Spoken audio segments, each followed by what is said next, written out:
Okay, this video will go over adding in stairs and just other various components. So I have here my small building Revit model. I haven't touched it or done any changes to it since the last video. So we'll just kind of see how we can add stairs and components into it as well. And we'll start with components because that's a little bit of the easier of the two kind of to wrap our head around. So I'm going to go into one of the floor plans, or just the only floor plan, the level 1 floor plan. And here's also just another reminder too about how sometimes things may show up in plans that you don't necessarily want to be there.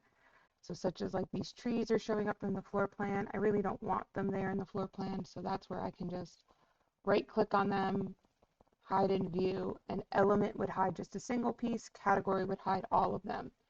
And so that then means that those trees are still there. So if I go into my three-dimensional view, all of these little trees I placed here, they still exist. It's just that we can't see them in our floor plan. So just a little reminder. But components are pretty much everything that isn't a wall, door, window, roof, ceiling, anything that doesn't have its own separate button. I know that that is not really the best definition, but that's kind of the easiest way to describe them, is that they're parts or pieces that are going to go in your building, and it could be a lot of various things.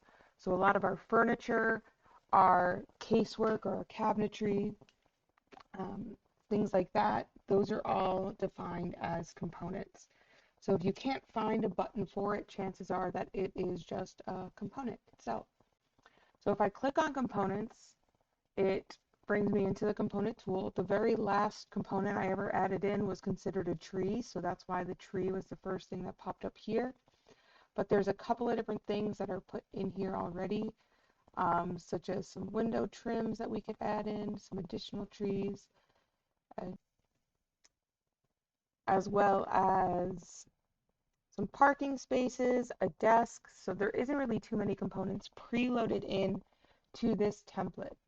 Again, you could potentially set up your own project template file that has all of those pre-done walls, like the walls we set up originally. You can have it so that it has a couple of components preloaded in, ones that maybe you use quite often, so that this way you don't have to go load them in yourself manually each time you make a project. But if you want to load a component in, you're going to come up here to load family, just like we did with doors, and the same thing could count for windows. And again, if it doesn't bring up this library of content, you need to go onto the Autodesk website and download that content yourself. But so many of these things get loaded in as a component. Some of them it won't let me load in within the component category, such as like doors and windows. So for example, if I go into the door folder and I try to load in this overhead garage door, I'm going to get an error code saying that I can't load this in because you're in the component tool trying to load in a door. So I would have to be in the door tool to load in something that's categorized as a door. So just kind of as a heads up, always make sure you're reading those warnings when they pop up, as they're telling you important information. But I'm just going to go back in my folders, back to the English Imperial Library, which all that means too is that these components are written in English, and then their measurements are given in inches and feet. So in the casework category, that's where you'll find your cabinets, whether it be base cabinets, countertops, wall cabinets, or upper cabinets, different shelves. You'll find columns. Curtain wall panels is actually one that these all should be loaded in already. And when I go over, even though it kind of doesn't fit in there, when we go over green building concepts, I'll go over curtain walls with you guys. Detail items is more so for section views and stuff. So in here, we can see lots of details. So let's just go to like detail items, concrete. So it's pretty much just like a little note for putting in like a section view. If I go into like wood and stuff, wood framing, so it's just little detail components that I could plop into a section view to show like a rough lumber cut and things like that.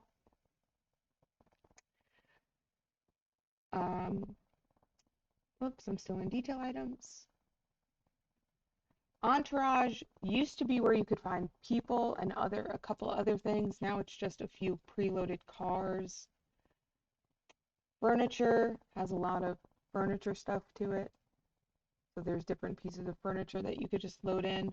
And a lot of them are very generic, very kind of nondescript. It's more just to be kind of that symbol or that placeholder. So these components aren't really meant for doing renderings necessarily. And then there's some furniture systems. So like there's a couple of more things. You can definitely just look around in these folders until you find things that you are interested in or are looking for. I'm just going to go into the casework and I'm just going to load in some cabinets. So there's a couple of different cabinets I could choose from. If I just use my arrow keys to kind of go through each one of them, or I could click on each one individually, it'll give me a little preview of what it is. And just because I'm just adding in cabinets just for the sake of adding in cabinets, I'm not going to worry too much about what they might be. And I'll just load this one in. And it'll give me that cabinet. I can use the space bar to flip my cabinet around, and it'll highlight when it's kind of going onto the wall. So it's showing us there that it's flat against the wall currently. But I'll place it this way, and I could place a couple of cabinets as I go. I could go into my components and I could change between sizes if I want to. And just like with our doors and windows, I could go into edit type. I could duplicate it and I could change, the width. So if I don't want it to be a 15-inch cabinet, I can say duplicate and say that I want it to be a 36-inch cabinet. And then change its width to 3 feet. And now I have a 3-foot wide one. Always a good idea as well to just kind of then go into 3D view and make sure you place them correctly. But let me just double hit escape. And I say, oh no, I can't see inside my house because, like my roof and my walls are here. And so again, you could either use the hide in view method and hide that and then hide the ceiling and everything. I'm just going to Control Z to get my roof back. Because in my opinion, the better way of kind of looking around three-dimensionally with it would be to, while you have nothing selected, so your property bar has the 3D view, is I'm just going to scroll down in my properties bar and then check off section box. And that brings up this little box around our building. And if we click on it, we can drag a imaginary section cut through our house in any direction. So I can drag this top one down. That's a little too far. So I can see, and I can see here that I placed these cabinets actually backwards. So I'm just going to click on them and try to flip them around. There we go. With the space bar, I can flip them. And now, oh no, they're not against the wall like I wanted them to be. So again, I can go into level 1. And I can either click and drag these back, or I could use the move tool to grab it by a point, put it on a point.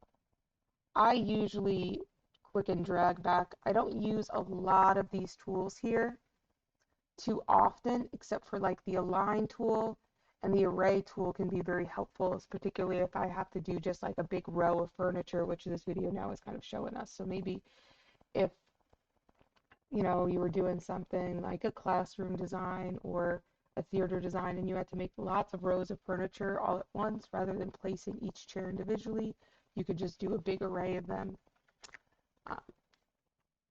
But in the 3D view, I really like that section cut box because it just gives me kind of a nice little quick way of just checking everything. And you can cut in multiple directions, similar to how like the section cut works in SketchUp is how it will work in AutoCAD, or Revit, excuse me, as well. And same thing with a lot of your components is, so if I wanted to put a countertop on it, I'd go into the component tool. I'd see if it's in there, but chances are it's probably not going to be preloaded in. So I'll go load family, and I'm going to come in here and go back into casework, countertops, and they have a couple of options. Like, so let's, for this one, I'll do this countertop with the sinkhole in it, just so we can kind of see how that works. I'll open it, and I'm just going to place it on top of there. It's not the size I want it to be, so I'm going to hit escape once, twice to get out of the placing tool, but I can move it around. So if I click on it, I get all of these little grips to just kind of move it around. I can move where the sinkhole is. So if I click on that center grip, I can just move the sinkhole itself.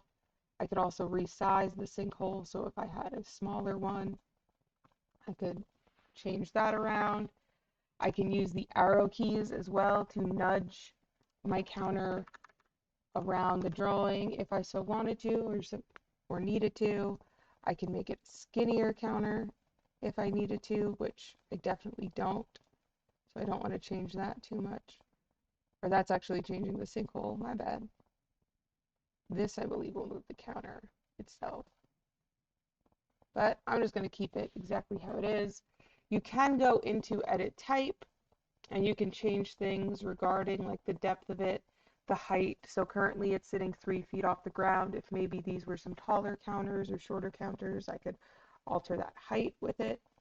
But for the most part, things like that are just going to get switched using those arrow keys. Same thing with like the material, is I can change the material for it. So if I wanted a specific material, maybe I could even go find my own image to put in as a texture. So if I had a very specific end goal in mind, I can add in my own specific texture for it. And that then would look as realistic as possible, or as close to the end result that I'm going for in a rendering. And really the purpose of those renderings are to help kind of sell a design to a client.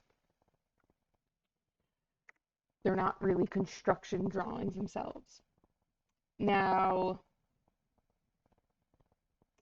if I had a specific thing in mind that I can't really find in the components, so let's say I go to components, I go to load family, I have a very specific chair that I want in here.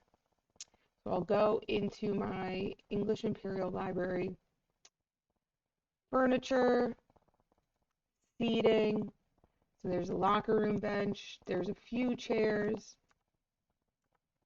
Ooh, that's a new one, that one's cool. They definitely have added in more, which is great, but still, like, none of these are like the very specific chair I have in mind. Like, so like, oh, they've got kind of like an executive desk chair, but not the one that I have in mind. I could just say, okay, well, that's as close as I can get it to around about where I want it, hit the space bar to rotate it around if I need to, double hit escape to get out of the command. But still, like, this isn't what I had in mind ultimately. I could go on the internet and I can find different components to put into my drawing. So one website that I think is really good for finding components is this website called Revit City. You do need to make an account to download things or components from them, but it is free to make an account. They have a donate option, but like the word donate insinuates, donating is optional. And on Revit City, as far as I know, unless they've changed it in the past year, they don't have like a lot of AutoCAD blocks where like some of them are free and then some of them are premium and cost money, which, oh no, there we go. Everything on Revit City is free. Sometimes it can get a little bit laggy as a website. And there are a couple of things you need to keep in mind when trying to download components from them. Is one, the year that it was made in. So for instance, this was made with AutoCAD 2017. You want to make sure that the components you're loading in are always made in a version that is either older or your current version. So you never want to be trying to load in a component from a newer version. So for us, that's not going to be an issue because if you downloaded Revit on your computer, you're using 2021, which is the newest version that's available. If you're using it through Udesk, you're using 2021, which is the newest version. Or if you're in the computer labs, still you are on the most current version. So no one is going to be making a model in the 2022 version. So for instance, though, like let's say for a very long time, I was using Revit 2018 because I didn't want to pay for the newer version. There weren't really that many updates that was worth purchasing it. So that means if I wanted to download this model of this Amazon Alexa, I couldn't because it was made in 2020. And if I tried to load it into an older version, it would tell me, no, you can't do that. But because this was made with an older version than what we're currently using, it will load it in. It'll just have to upgrade it. And so we'll see kind of how that works. And so I'm just going to click on download now. And it's going to download it as what's called an RFA or a Revit family. And this just means that it was a model that someone made in Revit, but instead of doing a new project, they made a new family. So you can make your own custom components. I've only played around with the families ever so slightly to make a very, very, very basic family, and I found it to be a really cumbersome task. So I just download my families. I do not make them myself. It's not something I'm good at, but it downloaded it as a family here, and so I'm just going to click on it. It opens it up as a separate little file here of the family itself of this Echo Dot. And then I'm just going to click on load into project. And then I can place it. It looks like it can only get placed on a wall, which I didn't know. That's kind of weird that they've made it as a wall component. So it has to go on the face of something. Bizarre, but okay. And they don't count a countertop as a face that it can go on. So I guess I'll just stick it on the wall like a thermostat. And then if we look at it three-dimensionally, and I'll just hit escape twice, I'll move my section box to just kind of cut my building open. There we go. And now I have a little Amazon Echo sitting on my wall. Some of the issues with relying on like other people's components is that then you are kind of tied to the conditions that they've set. So for example, like the fact that this Echo could only go onto a wall because they had made it a wall constrained model maybe isn't exactly what I wanted for my model. We can also search for specific things too. So if I search for, like, let's say an oven, I can search for things. As I mentioned earlier, Revit City can be sort of a laggy website that maybe takes a little bit longer to load than what you're familiar with, but that's okay. I can find different ovens that other people have made. Pick the one I want. And there is definitely an oven already in their folder or in the families that are pre-downloaded in the content library. But like, let's say I wanted this fancy oven or this fancy pizza oven because I'm designing a pizza restaurant. So I can download it. It says it's unknown, so we'll see what year it's made in.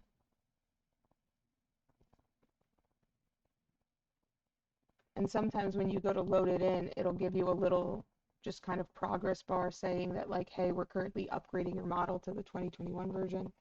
Oh, it blocked it because it won't let me do multiple downloads. There we go.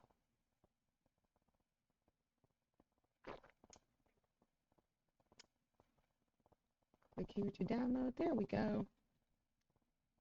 Yeah, so it's saying, hey, this was made in 2011.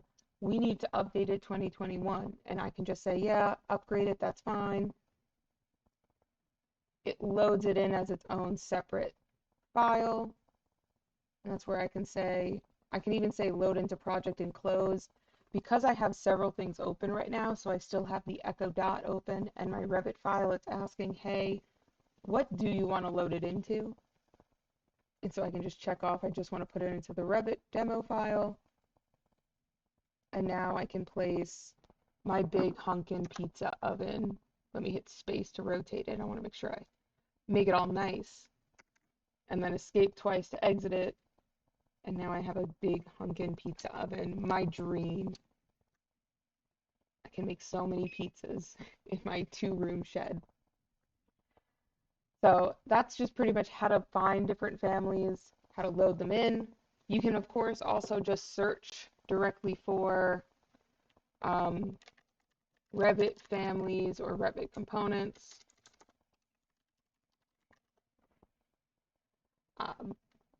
And you'll get a couple of different ones. Here's a website that's giving you 20 different websites to go. So it's just a list of different places to go get ones at. So it's just saying here are lots of different places you can go to. Additionally, TurboSquid is a great one, but not a lot of stuff is free on it, which that's what it says right here. Yeah, it's not all free, which kind of is poopy. There are companies like Herman Miller. So Herman Miller is a kind of famous company that does lots of different furniture stuff, and they have 3D models of almost all of their stuff. So if I have a very specific thing that I want to do, or a very specific chair that I want to load into for my model because I want that rendering to look as perfect as possible, they have it as a SketchUp file, they've got AutoCAD files as well, and then they have that Revit file here. So I can download it from their website, just kind of like with the CAD blocks for Windows and stuff, and they have Revit files for Windows as well. I can double click on the family, it says it needs to upgrade, which that's fine. And I'll just let it upgrade it. And then load into project and close. Load it into my Revit project. And then for a floor plan, having this much detail to your chair compared to just kind of this chair doesn't matter. It's more so for when you have that realistic 3D view. So if I change my view in here over to realistic for just a moment, so it gives me kind of a look at what a rendering will look like, and hopefully it doesn't crash my Revit. There we go. This is not going to look very good in a rendering. Sometimes some of the components you find online too are a little hit or miss for rendering. So like this also gonna stick out like an ugly sore thumb. This, however, now is going to really make my rendering seem all that much more realistic. And I can go into edit type and I could change different things about it.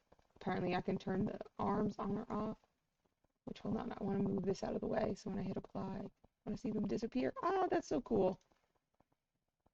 If I wanted to change materials on it, that's probably going to be something that I have to do editing the model itself, or in my properties bar here, but it also has lots of different pieces of information. So that's where that BIM part, the information modeling part, comes from, where it has the model number, it has like the website of where to go buy it, it has all of the assembly information. So all of kind of that stuff regarding this, if I was making a schedule of how many chairs I needed to order in that specific model, I could just get from here automatically, which is really nice. And I can change the materials right here, it looks like, so I can change the finish from being this satin finish to, this dark finish if I needed to or wanted to. Lots of different little pieces of information all loaded into that component. Adding people into your buildings as well for kind of renderings or maybe just for a sense of scale would also be considered a component. And like I said, they used to be in the category entourage, but they're no longer there, it looks like. So if I do Revit component people, looks like there are some in Revit City. I've looked at a couple of these ones, just trying to find people since they got rid of the people they preloaded in, which kind of is for the best. They looked really dated. They looked like people from like the late 90s with like the outfits that they were wearing. Personally, when it comes to components of people, I am not really a fan of the 3D ones or the ones that look overly realistic. I personally prefer the ones that are just more like 2D silhouettes.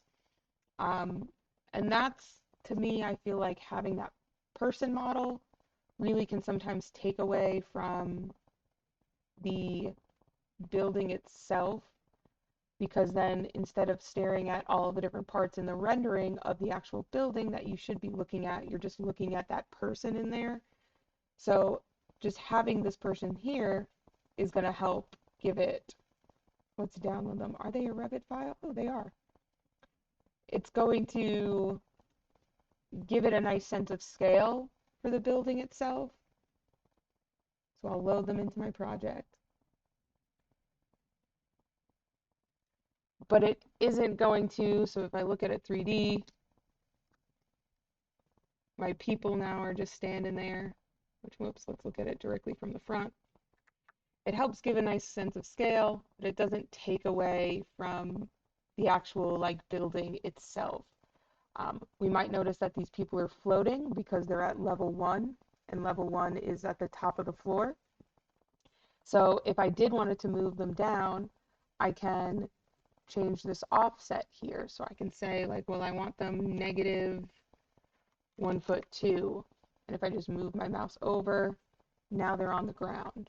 And so just like with these tree components where we can move them up or down.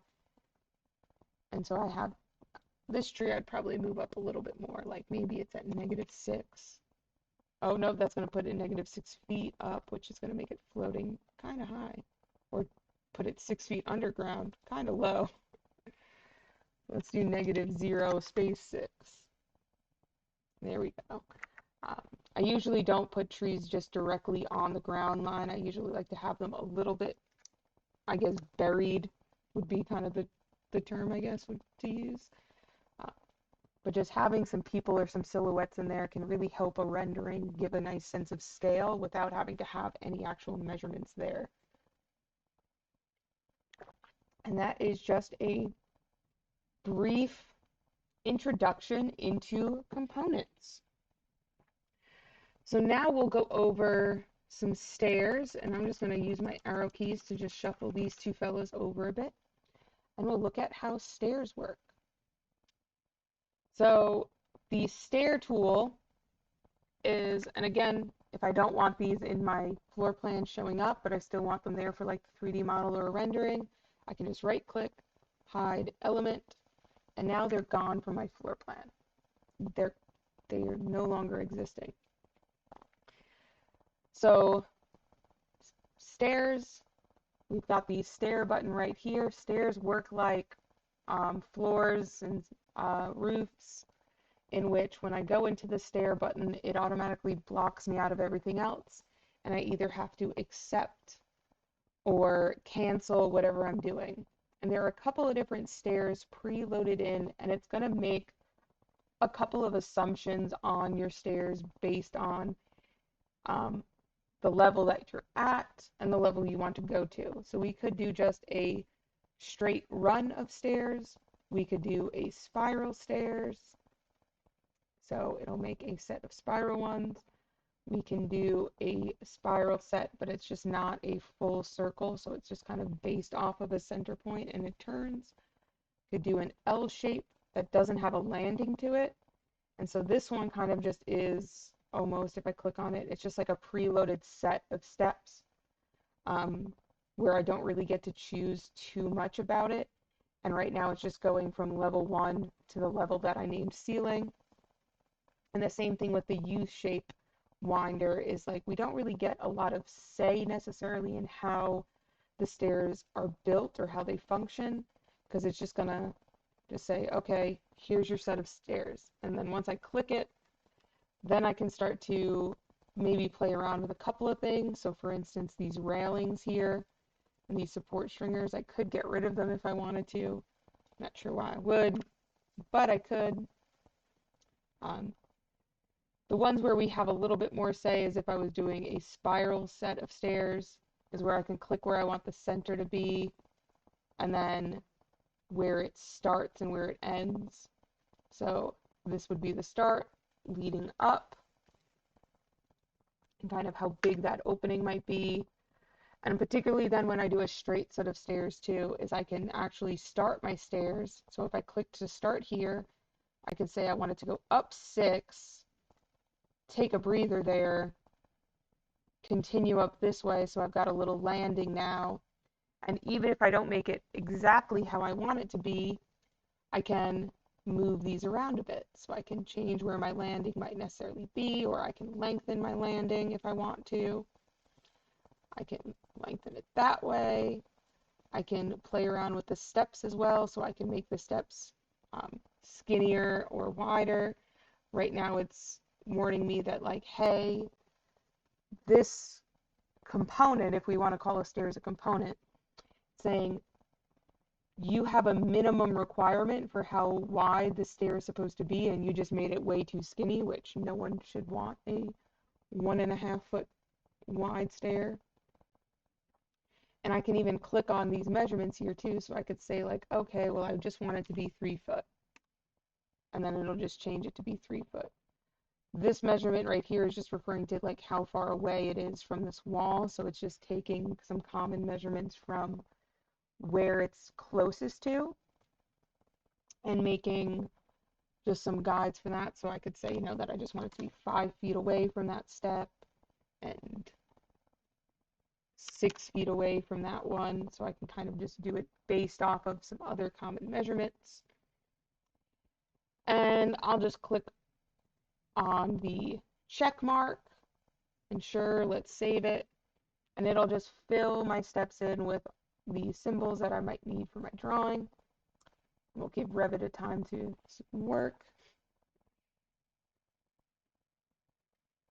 We're going to close out of those extra components I had open too.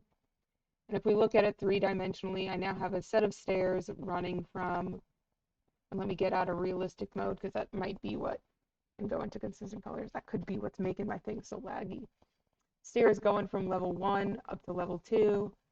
I've got some railing in there, which I can click on, and I can change the railing type. So maybe if I don't want it to look the way that it currently looks, I can change it to be a different type of railing. I can make it a nice glass panel.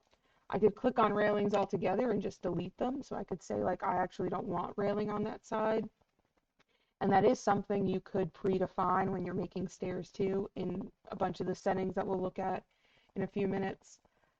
But if your stairs were up against a wall, you probably don't want railing on both sides of them. You just want railing on the side that's open to below.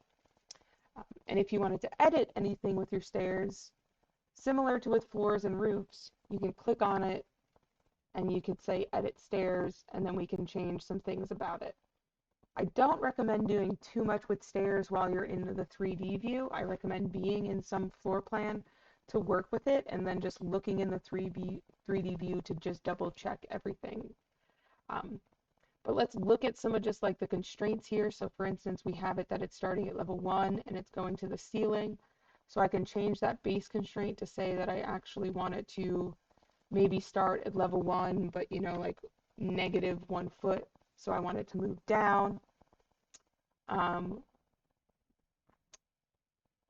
You can also make it kind of unconstrained for the top. So you could say that I don't really have an end goal necessarily, and then for your desired stair height, we can say, you know, that I want it to go 8 feet or 20 feet, which it probably is going to freak out on me when I try to say, okay, yeah. That, or maybe it's just this box is in the way. No. Yeah. So it's saying right now that the stair top end exceeds or cannot reach the elevation of the stair. So it's warning me like, hey, let's edit the stairs again. Like, we can't make these stairs 20 feet tall the way you want us to because of just a lot of various problems. We can change the number of steps, so I'm just going to change it back to 9 feet. And I could say, like, instead of 16 steps, I want 18 steps. Or I just want 12 steps. And it'll give you warning. So for example, if I want 12 steps, it's saying we can't make that happen. We can't make it go 9 feet in the air with just 12 steps because your steps are going to be too tall each step based on what you defined as the maximum. Now we can change that. So I can change it to say that if I go into edit type, I can change some of those maximums. So the maximum riser height I have here at 7 inches, I could change that to be whatever I want. If I want it to be 2 feet, I can. Why would I want a 2-foot tall step? No idea, but I could do that. And so maybe if I was making, I don't know exactly what they're called. I know them by what I'm sure isn't their actual name, but riot stairs. I'm wondering if they have like an actual name other than riot stairs. But like, let's say if I was making a set of steps like that, where they're just very, very low, shallow steps. And the reason I've been told at least that they're called, and look, they're at a SUNY school, it makes sense. I went to a SUNY school and we had a set of these steps, is that they kind of, because you can't run up them, they slow you down. And so like if you were trying to riot, therefore you couldn't necessarily run up these steps like you could with a normal set of steps. At least that's what I was always told. I don't know if they have, I'm sure they have an actual name other than riot stairs, but anyhow, so if I wanted to make a set of stairs like that, where it was just kind of a more slow, gradual step, I could change the maximum riser height to just only be, you know, maybe 3 inches. And that way it just makes my stairs with just 3 inches for each one of them. I could change the tread depth too. So saying that they, instead of each one only having to be at least 11 inches, I could make that smaller or wider depending on what exactly I wanted it to do. There's just lots of different little things that I could change in here if I so needed to. I'm just going to close out this and delete this set of stairs altogether, and then I'm going to make my little porch here. So for my porch, I'm actually going to start it with creating just a monolithic slab of a floor, because first for our porch we have that big old kind of landing there. So I'm going to just go into the floor tool. I'm going to change my floor type to I guess I'm just going to make it a generic 12-inch one, and then go into edit type, duplicate, that's, how do you spell concrete? That's how you spell it, right? Oh my God, I feel like an idiot. Hopefully that's right. If not, I'm sorry, I'm not an English teacher. I'll just call it the concrete stoop. And then for the structure, I'm going to edit the material to be concrete. Ooh, yeah, I spelled it right, yay. And we're just going to make it concrete cast in place. Check off use render appearance, sure. And okay. For my thickness, I'll make it that 1'2", so that this way it goes all the way down to the ground. I'll click OK. OK. And instead of using pick walls for it, I'm going to just make a rectangle that I'm going to start randomly over here and just click to place it, even though this isn't exactly where I want it to be, because this is then where I could change these amounts to say that I want it to be 6 and I want it to be 4, and then let me hit escape twice, highlight the whole thing, and I'm going to move it based on its middle to be in line with the middle there, and I'll tap my keyboard to kind of get it exactly where I want it to be. I'm not worried about that span because this is just a piece of concrete, so it's not going to actually have any span to it. I'll hit escape a couple of times, and for my level, rather than starting at level 1, or actually I'll leave the level attached to level 1, but I'm going to give it a height offset of -1, 2. So -1 foot 2, so that way it starts down. I don't need it to be a room bounding floor, and I'll just click OK and check it off. And for this, I'm just going to ignore that. I don't want the walls to have any association with this floor. And we'll look at it 3D, and that's weird. Well, actually, no, it's not. So let me just get rid of that height offset. What was I thinking? There we go. And that way it just goes all the way down to the ground itself, and then I could add the steps in. I could have also done this as its own separate landing if I wanted to within the set of stairs, but I just am finding it a little bit easier to do it that way. So again, I'm going to go back into level 1, and I'm going to go into the stair tool. And this is where I'm going to make sure that I just have kind of these things set to not really be concerned with going up to any specific level. We do have to give it a base, which I could do the top of footing and then give it a like significant offset of like 2 foot something. I'm just gonna, or 3'4", I think it is. I'm just gonna leave it at level 1 with that base offset of -1, 2. So that way it starts on the ground. And for the top level, I'm going to say none, and then I want my desired stair height to be 1 foot 2. So that way it's going to automatically make these stairs 2 feet or 1 foot 2 inches up. For my run of my stairs, so the desired number, it came up with the number of 2 steps, which is great. That's what I want. It came up with a tread depth of 11 inches, also what I want, which is great. And it calculated how tall each one of those was going to be based on it being 2 steps. Actually, too, technically, I don't want it to go the whole height up. I just want it to go whatever that is minus like 4, because the step counts as one of them too. Ooh. So I think I just actually want it to go up 10 inches. Let's see, we'll play around with it. I can change the width of the steps too, so I can say that I want them to be 6 feet wide, and I can change the stair type. So I'm just going to make it a monolithic stair, and I'm just going to click somewhere to start it. Why did it say it made 2? It clearly only made 1. Let's see.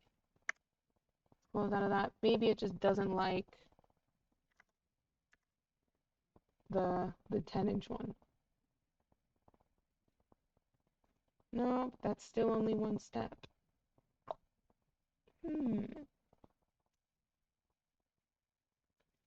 Then let's play around with some numbers. So let's say if I wanted 2 feet. There we go. Instead, though, I'm just going to only make 2 steps, click on it, and change its relative top height. And nope, oh, let's see, if we go three-dimensionally, let's see if it likes or doesn't like.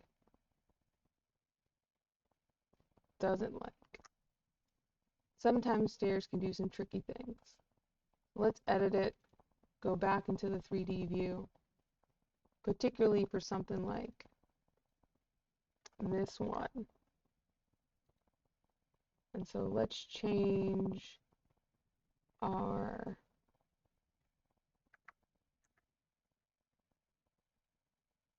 edit type. Let's change our maximum riser height to just like 4.5 inches. And now, if I go to make a set of stairs, it made me my 2 steps. Good. Hit escape.